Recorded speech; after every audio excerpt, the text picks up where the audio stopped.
ओम नमः सिद्धेभ्यः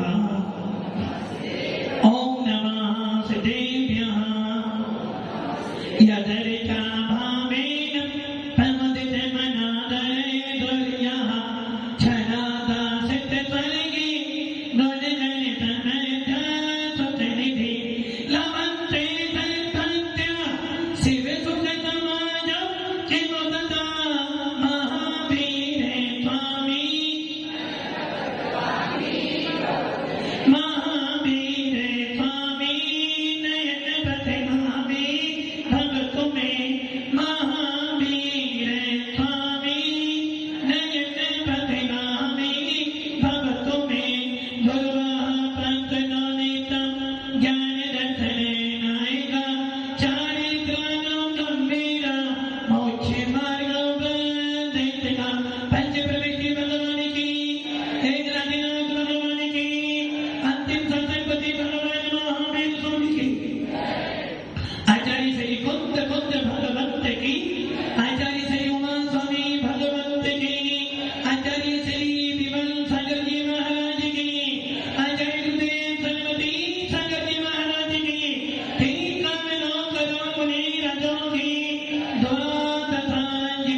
भगवान महावीर हम सबके परिचित हैं और शायद भगवान महावीर का ही ऐसा शासन है जिसमें निर्गंत मुनि देखने को मिलते।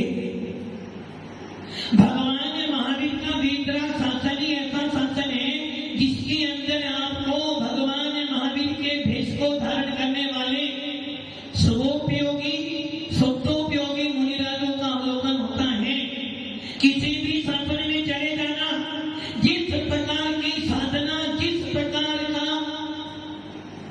आत्मा के परमात्मा बनने का मार्ग इस वीतरा शासन में अन्य किसी शासन में नहीं है। और यही कारण है कि पूरा विश्व मानता है कि जैन शासन जैसा शासन अन्य कोई शासन नहीं हो सकता है। भव्य आत्माओं, इसी शासन के अंदर आचार्य उमा स्वामी भगवान जिन्होंने तत्वा सूत्र लिखा और अपने दूसरे अध्याय के तीसरे सूत्र में औपस्मिक भाव की चर्चा कर रहे हैं। और उस चर्चा में वो कह रहे हैं कि सबसे पहला सम्यक दर्शन है तो तेरा मुनि बनना सार्थक है। सम्यक दर्शन है तो तेरा महाव्रतों का पालन करना सार्थक है। और अभी तेरे पास सम्यक दर्शन है तो साधु संतों की सेवा करने का फल मिल जाएगा। और अभी तेरे पास सम्यक दर्शन है, अभी तू त्यागी व्रती बना है और सम्यक दर्शन है तो वो सम्यक दर्शन तेरे को एक दिन मोक्ष में ले जाएगा। इसलिए आचार्य भगवान उमा स्वामी जी औपस्मिक भाव पर जोर दे रहे हैं कि हे भव्य आत्मा, यदि अपनी आत्मा से मिथ्यात्व को निकालना चाहता है, भेद विज्ञान उत्पन्न करना चाहता है तो एक बार औपस्मिक सम्यक दर्शन प्राप्त कर ले, एक बार औपस्मिक भाव प्राप्त कर ले, तेरा मोक्ष जाना निश्चित हो जाएगा। भव्य आत्मा, आचार्य पुनकुल स्वामी ने अपने अध्यात्म शास्त्रों में सबसे पहली चर्चा की है सम्यक दर्शन, जबकि भगवान महावीर के लिए सबसे पहली चर्चा मुनि की होनी चाहिए। सबसे पहला उपदेश मुनि बनने का देना चाहिए, सबसे पहला उपदेश महाव्रतों को धारण करने का देना चाहिए, सबसे पहला उपदेश निर्गंत बनने का देना चाहिए। क्योंकि निर्गंत है तो जैन शासन है, निर्गंत मुद्रा है तो आपकी शान है। पूरे विश्व के अंदर जैन शासन की कोई शान आन बान है तो वो कौन है? निर्गंत मुनि। जिस प्रकार पूरे विश्व के अंदर भारत की आन बान शान कौन है? पीएम, सीएम, कौन? कमल। जिस प्रकार पूरे विश्व विश्व के अंदर भारत की आन बान शान यदि कोई है तो वो है तिरंगा। तिरंगा नीचे तो पूरे के पूरे भारत वासियों का मस्तक। जिस प्रकार पूरे विश्व के अंदर तिरंगा भारत की पहचान है, उसी प्रकार पूरे जैन समाज की आन बान शान यदि कोई है तो वो है निर्गन तपोनिधि। और ऐसे निर्गन तपोनिधि है तब तक भगवान महावीर का शासन चलता चला जाएगा। ऐसे आचार्य कौन स्वामी अपने अध्यात्म शास्त्रों में सम्यक दर्शन की चर्चा लिखते हुए कह रहे हैं, दंसन भट्टा भट्टा दंसन भट्ट से नत्थि निर्माणम सिंचंती चलिए भट्टा दंसन भट्टा न सिंचंती। सम्यक दर्शन है तो मुनि मुद्रा का आनंद है, भेद विज्ञान है तो साधु बनने का आनंद है। और यदि भेद विज्ञान अंदर चल रहा है तो समझना ये मुनिराज अपनी साधना के बल पर एक भवाचारी भी हो जाते हैं। ऐसे मुनिराज जो अपने जीवन में हर क्षण हर पल ये विचार करते कि हे आत्मा, ये निश्चित है कसायों के बिना मेरा काम नहीं चलने वाला, और जब तक मेरा गुणस्थान 10वां नहीं हो सकता तब तक मेरे पास कसाई रहेंगी। किंतु कसाई करूं किंतु आत्मा से दूर ना हो। कसाई तो उत्पन्न हो किंतु कैसी हो?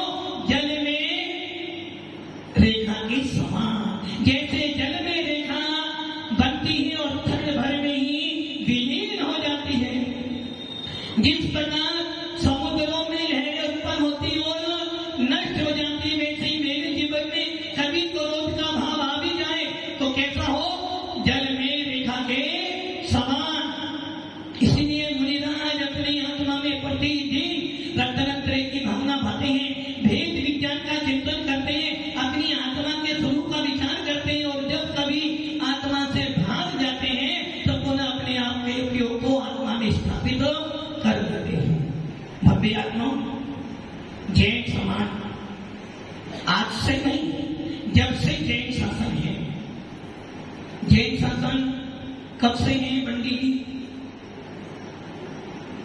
जैन शासन कब से है धनपाल जी?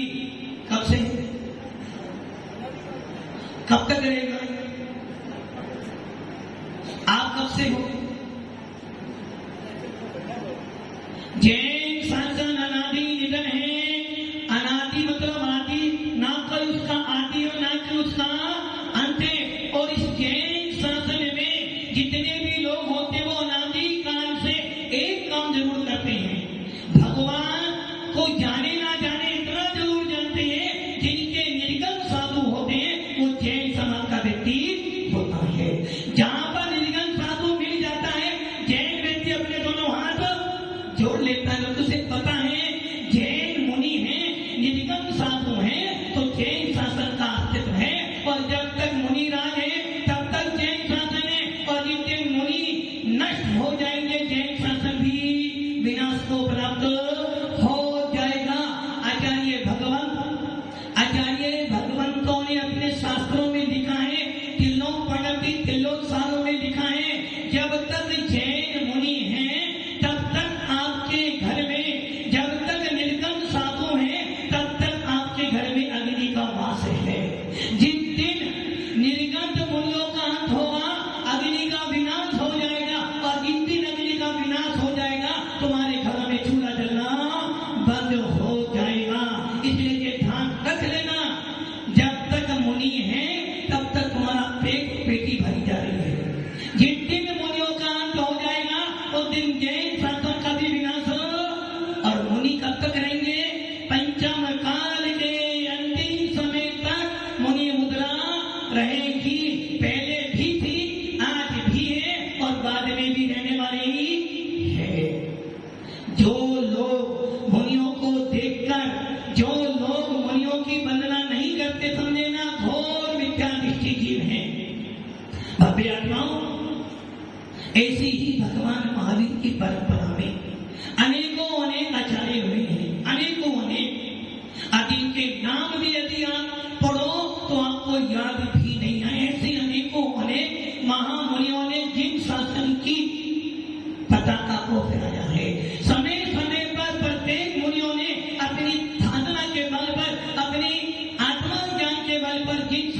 आगे बढ़ाया है, जिसमें अनेकों अनेक पूर्वाचार्य भी आते हैं।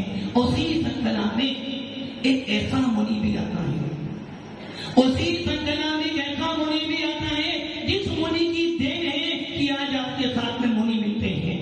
इस पूरे विश्व के अंदर, इस पूरे विश्व के अंदर जितने भी मुनि तुम्हें दिखाई दे रहे हैं, जितने भी आपको आलिका छुल्ला के दिखाई दे रहे हैं, उन सारे मुनियों का स्रोत यदि कोई है तो मात्र 3 आचार्य भगवान। आज आपके सामने इस पूरे भारत में जितने भी त्यागी व्यक्ति दिख रहे हैं, जितने भी मुनि दिख रहे हैं, मात्र 3 आचार्यों की देन है, जिनका उपकार जैन समाज कभी नहीं भूल सकती है। जिस प्रकार भगवान आदिनाथ से लेकर भगवान महावीर और गौतम स्वामी तक के आचार्यों का, साधुओं का उपकार याद करते हैं, वैसे ही 3 आचार्य हमारे पास ऐसे हैं जिनका उपकार जैन समाज कभी नहीं भूल सकती। उसमें आचार्य आदि सागर महाराज नाम लेकर, आचार्य शांति सागर महाराज दक्षिण वाले और आचार्य शांति सागर की छानी वाले महाराज, इन 3 आचार्य भगवंतों की देन है जो आज जैन समाज के पास में मुनि मुद्रा त्यागी प्रति दिख रहे हैं। भव्य आत्माओं, पावन प्रसंग है आचार्य शांति सागर जी महाराज दक्षिण वाले, जिनको चारी चक्रवर्ती के नाम से भी बुलाया जाता है। ऐसे आचार्य भगवान जिन्होंने वीर सागर जैसे महामुनि को दीक्षा दी, जिन्होंने देश भूषण जैसे महामुनि को दीक्षा दी, जिन शांति सागर जी महाराज ने नेमी सागर मुनि को दीक्षा दी, और जिन शांति सागर जी महाराज ने अपनी तप साधना के बल पे पूरे भारत के अंदर जैन समाज का, जैन धर्म का डंका बजाया, ऐसे आचार्य शांति सागर जी महाराज पता कौन थे? कोई साहूकार नहीं थे। आप सब लोग साहूकार हो, वो ज्यादा सरल की ज्यादा पढ़े लिखे हो और ज्यादा धनवान भी हो। जिनको आचार्य शांति सागर जी महाराज का जीवन देखें, और वो उत्तर भारत से नहीं थे, क्योंकि उत्तर भारत का व्यक्ति क्या करता है, बाल में से भी खाल निकालता है, और दक्षिण भारत के लोग खाल में बाल लगाते हैं। आप देख लेना, जब भी कोई विवाद होता है तो उत्तर भारत से शुरू होता है, दक्षिण भारत से कभी विवाद होगा, क्योंकि दक्षिण भारत तो ऐसा प्रांत है जहाँ हमारा आगम आज भी सुरक्षित है। जितने प्राचीन क्षेत्रों पर जाओगे सारे दक्षिण भारत में मिलेंगे, और भव्य आत्माओं, वो दक्षिण भारत जहाँ पर बाहुबली की विशाल प्रतिमा देखकर आज भी लोग कहते हैं जैन शासन जयवंत है। जिन बाहुबली की एक छवि देखने के बाद विदेश का व्यक्ति भी कहता कि भैया अभी कोई शासन, कोई धर्म है तो जैन शासन है, जिसके अंदर ऐसे 20 तरह मुद्रा की पूजा की जाती है। उस दक्षिण भारत में आचार्य शांति सागर जी महाराज का आपने अभी थोड़ा सा परिचय सुना था। वो कौन थे? किसान। कौन थे? किसान, पाटीदार, चतुर जाति। और चतुर जाति का सबसे बड़ा उपकार ये है, जिस आदिनाथ पुराण को आप पढ़ते हो, जिस महापुराण को पढ़ते हो, जिनसे स्वामी उसी जाति के थे। ऐसे आचार्य शांति सागर महाराज किसान थे, और ज्यादा ठाकुर जी आपको टीचर बीएड किया होगा ना, बीएड वो नहीं जानते, बीएड का तो उतना जानते थे, A for Arihant, A for Arihant और बी फॉर बाहुबली भगवान। वो ये जानते थे कि मैं जैन कुल में उत्पन्न हुआ हूँ, तो मेरा कर्तव्य क्या है? देव पूजा, गुरु उपासना, स्वाध्याय, संयम, तपस, दान, चेती, घरस्थाना, सत्कर्माणी। आप लोग क्या जानते हो? आप लोग क्या जानते हो? कीर्ति जी, दुकान जाना, परिवार संभालना, और जब समय मिल जाए तो महाराज के बाद धोख देने, आप ये जानते हो। दक्षिण भारत का व्यक्ति यदि नगर में साधु आ जाए तो उसका चौका कभी बंद नहीं होता है।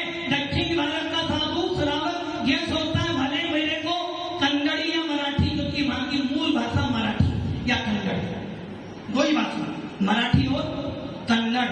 उन्हें पता है कि महाराज हिंदी जानते हैं और हम हिंदी जानते नहीं, महाराज को कन्नड़ नहीं आती और हमें हिंदी नहीं आती, फिर भी जब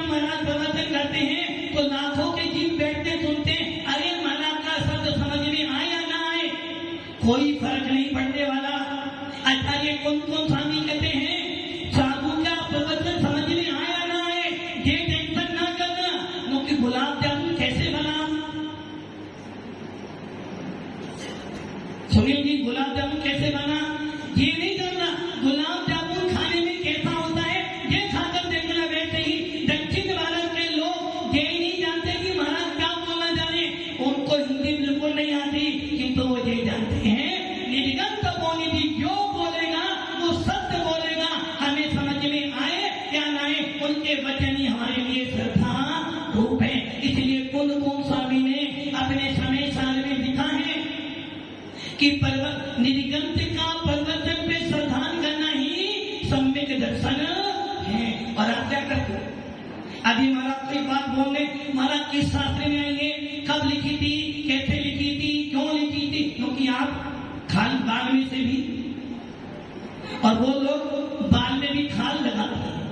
और आज भी दक्षिण भारत के अंदर साधु पहुंच जाए तो वो लोग क्या करते हैं, जो खेती में करते हैं वही खिलाते हैं, मोटा खाते हैं मोटा पहनते हैं। और आप मोटा चाहते तो हो मोटा देते, नाम को मोटा मोटा चाहिए और काम।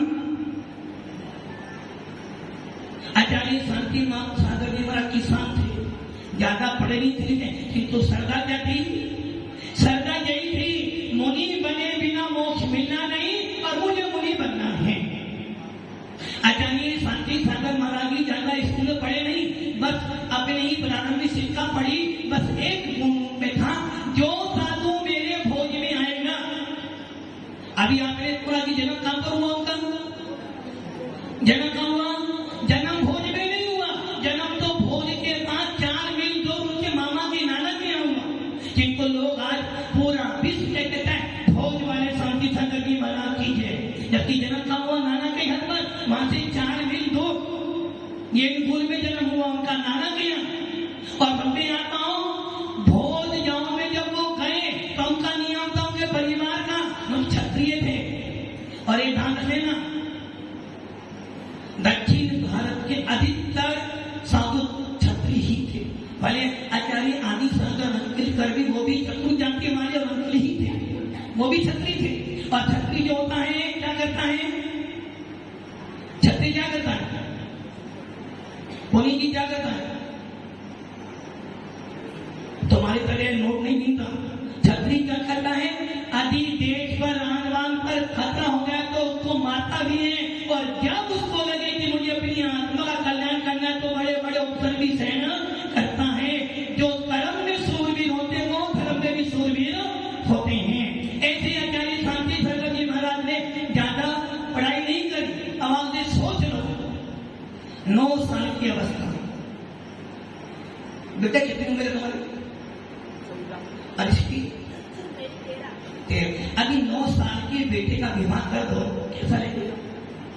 इतनी उम्र में तो बुड्ढा बुढ़ी के साथ में खेलते थे, 9 साल की उम्र में मात्र 6 साल की लड़की से, और जो यहाँ बूढ़े बूढ़े लोग बैठे होंगे ना उनका विवाह पहले ऐसा तो करते थे, पता आपको। नरसिंहपुर समाज के अंदर सबसे बड़ी व्यवस्था है, वो अपनी बेटा बेटी जब जमा होती ना 20-22 साल के हुए या 19 तभी रिश्ता संबंध पक्का कर दिया, शादी 3 साल बाद, क्यों, ताकि लड़का लड़की नहीं भागकर कहीं और मुंह ना मारे। और आप लोग क्या करते, ये करते हो ना, सबसे बड़ा अधिवेशन किस अधिवेशन है ना,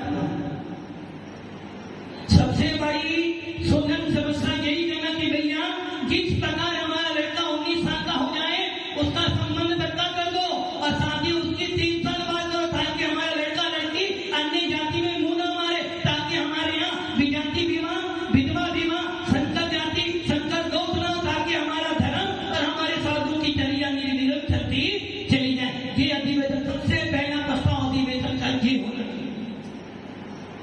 मात्र किताबें लिख देने से, मोहर लगने से काम चलने वाला, हमारे बच्चे बाहर पढ़ने जाए तो हमारी जैन समाज को चाहिए कि हमारे बच्चे कहीं और कॉलेज में नहीं पढ़े, अपने जैन कॉलेज बने, अपने जैन स्कूल पढ़े, और हमारे बच्चे जैन स्कूल में पढ़े। होता क्या है, जैन स्कूल कॉलेज बनते, जैन बच्चे तो 100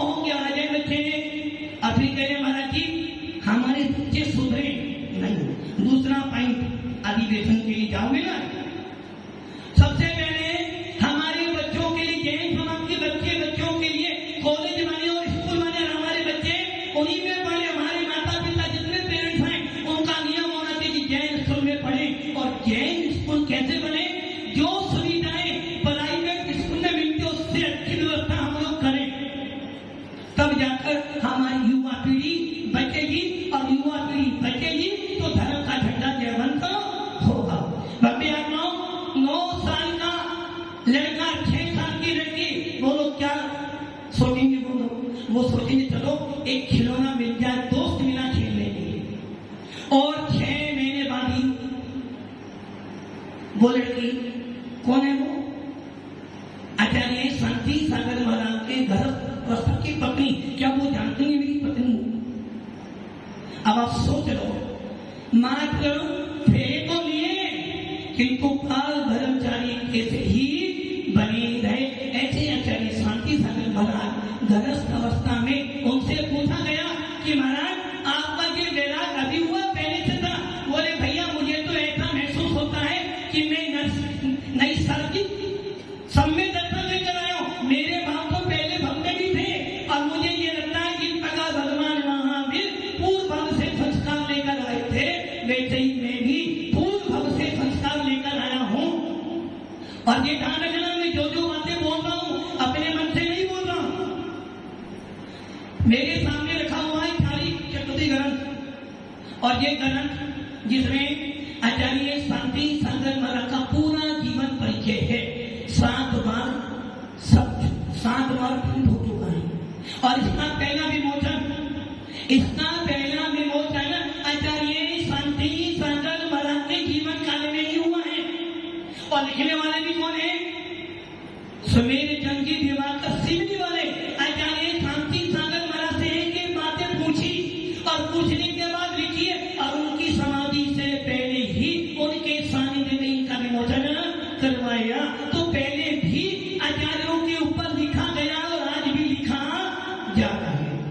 आचार्य शांति सागर जी महाराज सबसे जीवंत समस्या आपके सामने एक है, जिनका कल सवाल एक आया था कि आप किस आगम को मानते हो?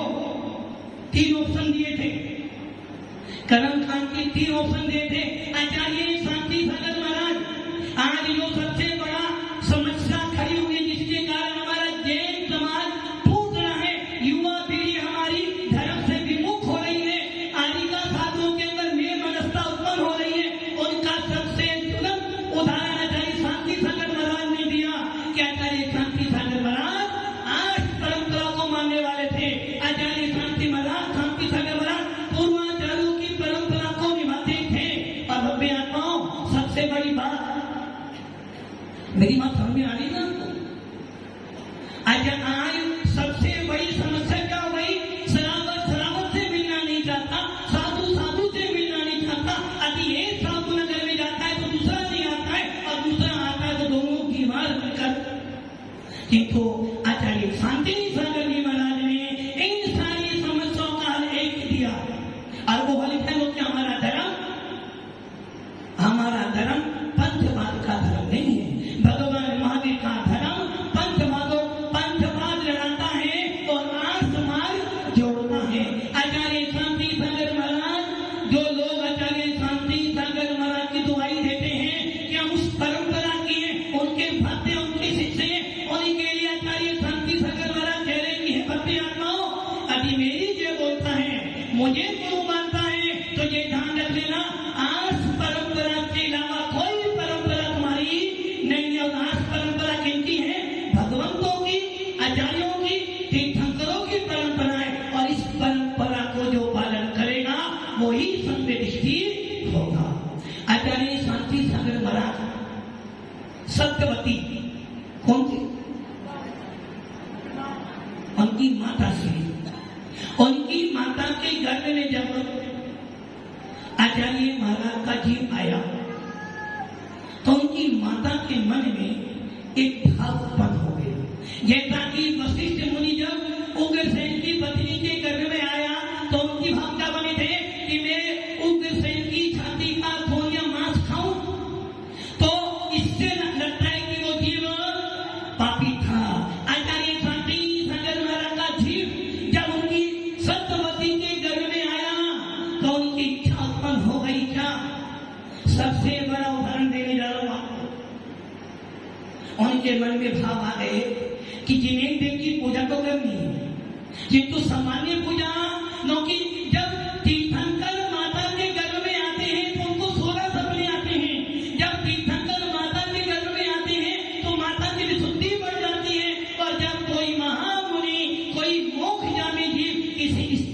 गर्भ में आता है तो उनके भाव कैसे बन जाते हैं? निर्मल। और जब वो जीव आया तो सत्यवती के मन में भाव आ गए, जिनेंद्र देव की पूजा तो करूंगी, सामान्य पूजा नहीं करूंगी, मेरे घर में जो जीव आया है उसके बल पर ये शासन, ये दीप का शासन, ये वंश होगा। और मन में भाव आ गए कि 108 कौन होता है? 108 सहस्त्र कमल दलों से, 108 सहस्त्र कमल दल से मैं जिनेंद्र देव की पूजा करूं। मेरी बात समझा? कितने कमल? 108 सहस्त्र, जिसमें सहस्त्र कमल एक साथ देखते 108 कमल।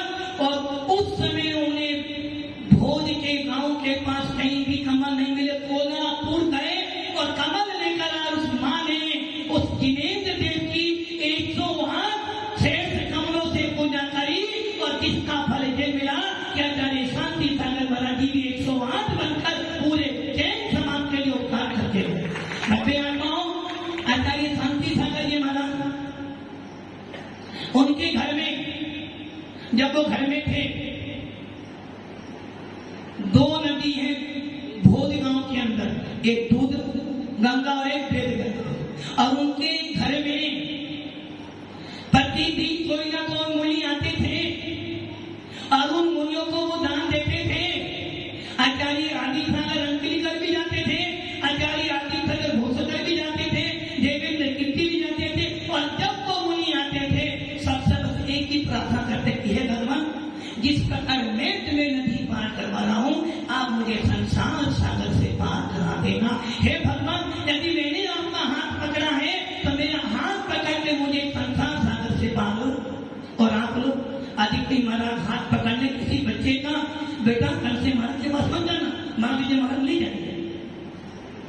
ऐसे आचार्य शांति सागर महाराज जो मुनि परंपरा को निभाने वाले थे, जिनके घर में प्रतिदिन जिनेंद्र देव की पूजा अर्चना होती थी, ऐसे आचार्य शांति सागर महाराज छुल्लक बने, एलक बने, गिरनार जी में एलक बने। और एलक बनने के बाद मुनि कब बने? एलक कब बने? छुल्लक कब बने? वो 1915 में वो बने छुल्लक। और उसके बाद बने मुनि। और मुनि का बने यज्ञनाल में, पंचकेदापुर में पंचकनाना खोदा था, आचार्य देवेंद्र कीर्ति मुनिराज से वो मुनि बन गए। और हमें आत्माओं, जब वो मुनि बने तो पूरा का पूरा जैन शासन नतमस्तक हो गया कि कम से कम आज एक और मोक्ष मार्ग का मुमुक्षु हमें मिला, जिसके बल पर जैन शासन आगे बढ़ता चला जाएगा। आचार्य शांति सागर महाराज मिथ्या के कड़ विरोधी, दरिद्र मिथ्या का विनाश करने के लिए बहुत काम किया। और मैं आता हूं, जिस धवला पुस्तक को मुनिराज करते हैं, जिस सिद्धांत शास्त्र जो हमारा सबसे पहला सिद्धांत शास्त्र है षट्खंडागम, उन्होंने उस पुस्तक को ताम्रपत्र पे लिखवा कर पंचन के मंदिर में विराजमान करवाया। ऐसे आचार्य शांति सागर महाराज, जब उनको लगा कि हमारे मंदिरों पर अन्य लोग आक्रमण कर रहे हैं, जब उनको ये लगा कि अकलूज के अंदर, सोलमपुर के अंदर, दही गांव के अंदर, महाराष्ट्र में कि कुछ खराब लोग ये कह रहे हैं भगवान सत्ता होता है तो ये मंदिर भी हमारा, हम भी इस मंदिर में जाएंगे। जब उन्होंने सुना कि हमारे मंदिरों पर कुछ गंदे लोग, छोटे लोग, जिनका कोई आचरण नहीं है, हमारे मंदिर में जाएंगे तो व्यवस्था बदल जाएगी, पूरा शुद्ध सब एक हो जाएगा। उन्होंने नियम कर लिया, जब तक ये विवाद दूर नहीं होगा मैं अन्न का एक भी दाना नहीं खाऊंगा। और 1105 दिन तक आचार्य महाराज ने हार तो किया कि तुम अन्न का एक दाना भी, कितने दिन? 1105 दिन। और रक्षाबंधन का वो दिन था जिन दिन हाई कोर्ट, सुप्रीम कोर्ट ने आदेश दिया कि हिंदू अपनी अलग जाति है, जैन समाज एक अलग जाति है, हिंदू जैन नहीं, जैन हिंदू नहीं, इसलिए जैन शासन की संपत्तियों पर मात्र जैन समाज, दिगंबर जैन समाज का अधिकार है, उनमें कोई आक्षेप न करे। तब वो आदेश आया। उस दिन महाराज ने 1105 दिन के बाद अन्न खाना शुरू किया। भव्य आत्माओं, आचार्य शांति सागर महाराज जिन्होंने दक्षिण भारत से लेकर उत्तर भारत तक पैदल गमन किया और आज पूरे भारत में जो साधु गमनागमन कर रहे हैं ये सारी देव आचार्य शांति सागर महाराज दक्षिण वालों की ने अपने तप के बल पर इतनी सारी प्रार्थना की। अब आती है बात, समय ज्यादा हो रहा है कि समय बोल लूंगा।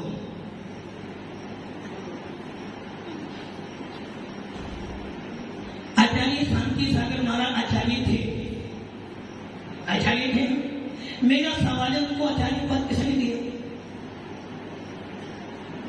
लड़ाई करने के लिए तो जो लोग आ जाएंगे। अरे भव्य आत्माओं, हमारे मुनिराज हमारे आचार्य महाराज समाज तोड़ते नहीं, समाज को जोड़ने वाले होते हैं।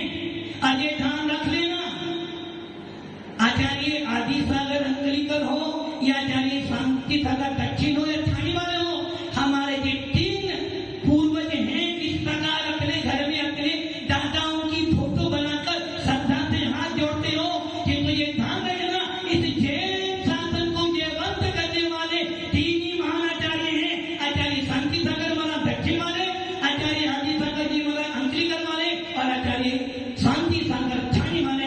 इन तीनों आचार्यों का मात्र श्रावक पर नहीं, इस जैन शासन पे अपार योगदान है। इसलिए प्रत्येक जैन व्यक्ति को जो नमो लोए सर्वे सवनम बोलता है, जो व्यक्ति नमो आइलियानम बोलता है, उसको ये बात ध्यान रखनी चाहिए, मुनि भेष हमें तीन आचार्यों ने दिया जिनकी देन है। ऐसे तीनों आचार्यों के साधनों को नवदा भक्ति से हार देना, अपना तन मन देना, ये हमारा कर्तव्य बनता है। मैं उसको मानूंगा, उसको नहीं मानूंगा। यदि ऐसा करते हो तो नमो कर मंत्र में से नमो आइडियानम को हटा देना, नमो लोए सर्वे शब्द को हटा देना। अरे जिन्होंने समाधि मरण कर लिया है, जिन्होंने जैन शासन का उपकार किया है, ऐसे हमारे लिए एक छोटा सा क्षुल्लक भी हमारे लिए बननी है। तो ऐसे महान आचार्य जिनों के बल पर आज तक भी हमें साधु दिख रहे हैं, कितना बड़ा उनका मन काम है। आचार्य शांति सागर जी महाराज ने पूरे भारत में बिहार किया और बिहार करके दिखा दिया कि जैन साधु दिगंबर साधु कभी किसी का पराधीन नहीं है। और भव्य आत्मा आचार्य शांति सागर जी महाराज ने सन 1900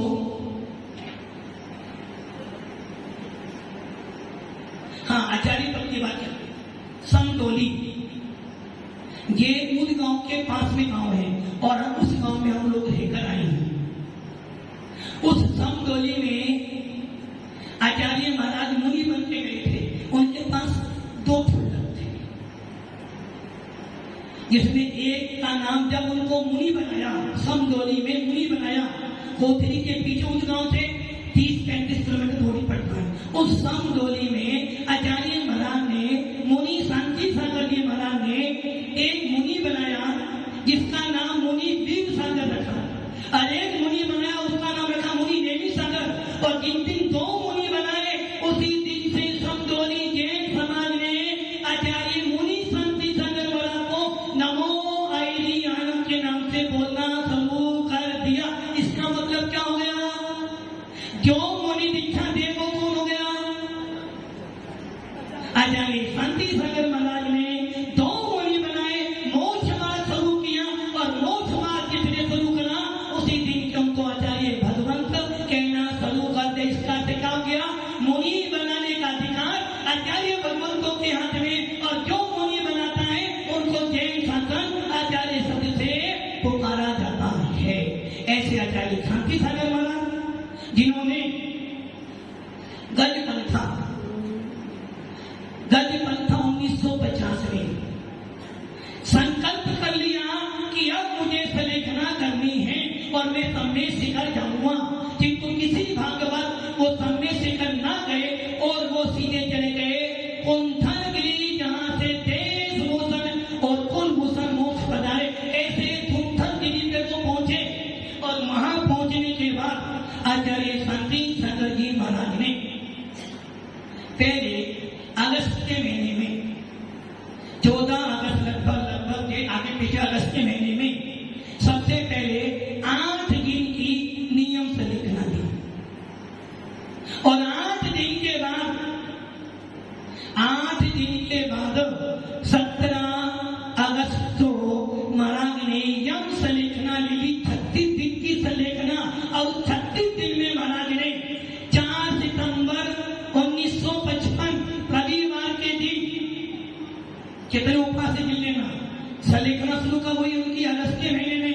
और 4 सितंबर तक उन्होंने पानी लिया और 4 सितंबर रविवार के दिन अंतिम जल लेकर उसे भी छोड़ दिया। उसी से लेखना के दिनों में महाराज ने एक को छुल्लक भी बनाया, दीक्षा भी दी और अगले रविवार को 4x7 सितंबर 1955 में आचार्य शांति सागर जी महाराज ने इस नस्वत को छोड़ दिया और पूरी जैन समाज के लिए नहीं, पूरे मुनि समाज के लिए, संपूर्ण समस्त मुनियों के लिए एक आदर्श उत्पन्न किया। ऐसे हमारे आचार्य शांति सागर महाराज, आचार्य शांति सागर महाराज 2-4 मुट्ठी भर के लोगों के नहीं है। आचार्य शांति सागर महाराज उनकी परंपरा के नहीं है। जो जो निर्गुण साधु गुणी जनों में गुणों को देखता है, या जो निर्गुण साधु हैं, जो त्यागी वर्ती उन सब के लिए आचार्य शांति सागर वंदनीय पूजनीय है। और अकेले शांति सागर नहीं, जिन के हाथ में पीछे कमंडल है, निर्गम मुद्रा है, भगवान महावीर के लिए वो सारे त्यागी भक्ति हम सबके लिए वंदनीय पूजनीय है। ऐसे आचार्य शांति सागर महाराज ने अपने तप से, अपने बल पर, अपने ज्ञान के बल पर अनेकों मुनि बनाए, आचार्य बनाए और अंत में कुंथनगिरी के अंदर 36 दिन की लेखना में प्रतिदिन भगवान कुलभूषण देवभूषण का अभिषेक देखते थे। वो भी किनसे? पूरा का पूरा पंचम अभिषेक देखते थे। और जब कभी गड़बड़ी होती थी तो बोलते थे, भैया क्या करते हो, लाखों रुपए लेते हो और भगवान कभी से में कमी करते हो। ऐसे आस परंपरा के पोषक, मुनियों के प्राण, मुनियों की रक्षा करने वाले, जिन शासन की रक्षा करने वाले आचार्य शांति सागर महाराज की पुण्यतिथि पर सकल जैन समाज, सकल मुनि बंध, सकल त्यागी भक्ति उनके चरणों में सिद्ध श्रुत आचार्य भक्ति पूर्वक नमन करता है। भावना वाता के भगवान, जिस प्रकार की कठोर साधना, जिस प्रकार की आस परंपरा को आपने पालन किया, उसी प्रकार हम भी अपने सम्य दर्शन पूर्वक, ज्ञान पूर्वक और